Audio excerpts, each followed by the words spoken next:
This weekend, we'll see the world converging to celebrate and shine the spotlight on various pertinent issues affecting women. Sunday is Global Women's Day and will be marked by a mentoring walk, which several countries across the globe will be participating in. Founder and CEO of Passionate Professional, Hema Vallabh, is spearheading the local leg of this walk and joins us now in studio to talk a little bit about that. Good morning to you, Hema. Appreciate your time. Tell us a little bit about the walk and who's involved and how it all works. Sure. So as you mentioned, this is a global initiative. It's taking place this year in 75 different cities in 53 different countries. So it's a global movement, and quite simply, it's a platform for which emerging women leaders get together with established women leaders and they take a walk in the park. Really? And while doing so, it's a conducive platform to build a mentoring relationship where the established women leader then is able to guide the emerging women leader on her journey. Which park is it happening in? At the Marks Park Sports Club. It's such an important one because networking in this kind of a way is great. It's not around a boardroom table. It's not serious.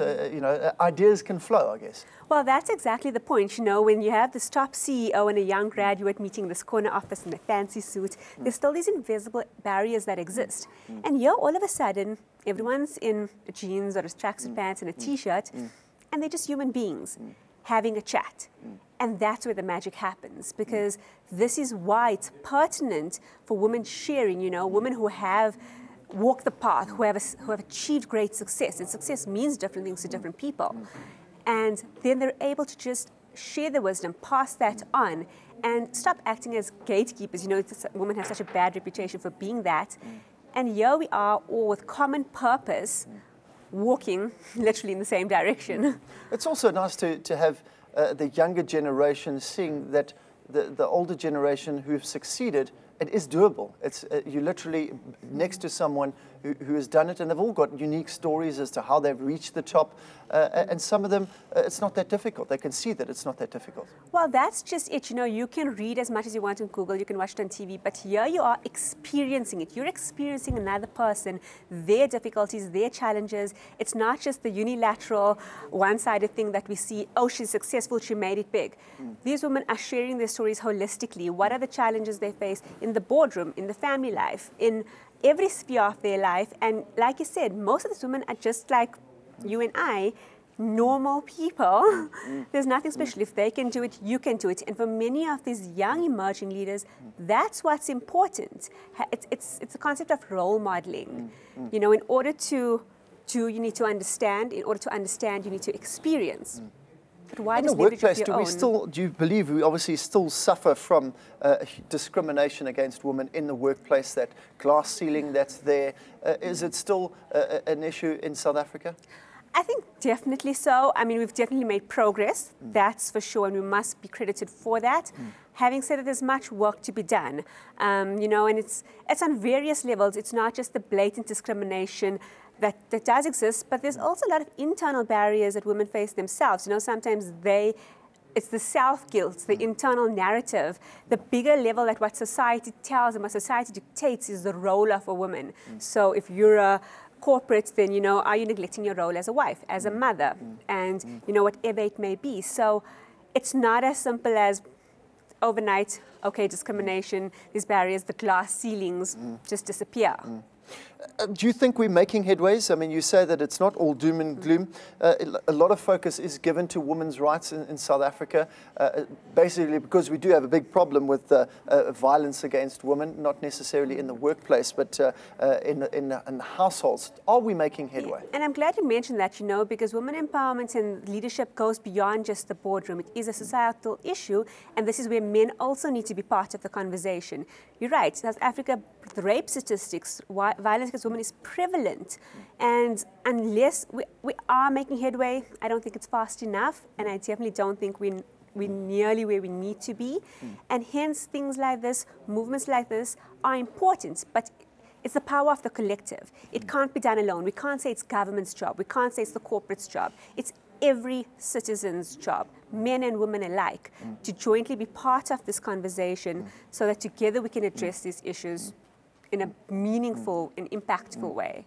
Education, education, education. Awareness on top of that. And I think that together and not being afraid to talk about things. That is it. We push it under the carpet, we put it aside, and then we pretend it's not there. And then when something big happens, we make a big hoo-ha around, oh my gosh, how come so many women are raped? And why is there so much violence? Or why aren't women reaching the boardroom? Or even on, everyday level, the everyday woman, the challenges she faces in just going through what one would call a normal life, we don't talk about it. So that's where it starts. In many ways, it's such a vicious cycle because, there's the issue of teenage pregnancy, then the dropping out of school, and then it just literally snowballs from there, with the lack of education, then, that self-doubt that you talk about, and literally the person sort of falters into nothing. Absolutely, and this is how it proliferates, right? Because it's the narrative we grow up with. So if from youth, your society is telling you a certain story, both boys and girls, then that's what you believe to be the truth. So you believe if you fall pregnant at the age of 15, then your life is over, but these women, these mentors, like I said, they are women who have overcome those obstacles. They've proved differently. They are women who are rape survivors, They are women who have been on the verge of depression, ready to commit suicide. And whether it's at the age of 15 or at the age of 45, they've turned their lives around. And that's where the narrative changes. And then when we see these examples, we realize, okay, let us do it too. Because again, it's not an overnight issue. It's not something that can just be fixed. My last point that I want to raise, maybe you can touch on it, you touched on it a little bit earlier, is the working mother. Because there are a lot of viewers out here who get up every morning, they've got children, they go to work, they work a full day, they've got to come back, they've got to also play mother. It's a balance that a lot of people don't cope with. And there's a lot of guilt involved. I guess with the walk, it's nice to share those experiences because those women are in those positions. And that's just it, It's again creating a platform that's a safe space for like-minded women. We often ask about how do you manage work-life balance. A lot of times, more importantly, work-life choices. And just being given the opportunity to make those choices. So a woman who chooses to be a mother and working and growing up the corporate ladder should not be, berated for that, whether it's internally or externally. And through these platforms, again, it comes with the same thing, talking about it and showing it can be done. And, you don't have to do it by yourself. The modern day father is more involved than ever. And that's going to be significant. And this is why I keep going back to men being part of the conversation, because it happens together. A supportive partner enables a woman to do so much more. It helps with the guilt.